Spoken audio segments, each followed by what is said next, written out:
Qaç ka qenë bindja, ajo shpirtërorja, që të ne të regohet atje në fshatrat tonë, kur ka qenë Ramazani i verës, në korrik, bashkë në të korra.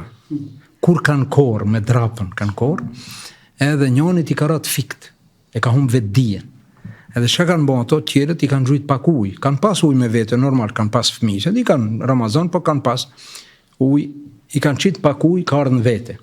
Edhe kur ka ardhur në vete, fjalën e parë që e ka thonë me trishtim, mos ma keni prish Ramazan. Nëse ka pas problem se e ka humbë vetë dijen, jo, s'u ka marrë me atë, u ka marrë me agjërimin, mos ma keni prish agjërimin. Kjo ka qenë i thelbi i shpirtërorës.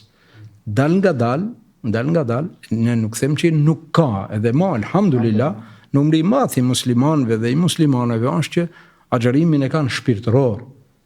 Ata qohen, bëjnë sifirin, përgatitin iftarin me ëndje, me dashuri, krejt, mirë po, nga një aspekt, një numër i konsiderueshëm, e kanë shëndru Ramazanin në muaj të manifestimeve, në muaj të ushqimit dhe të pushimit.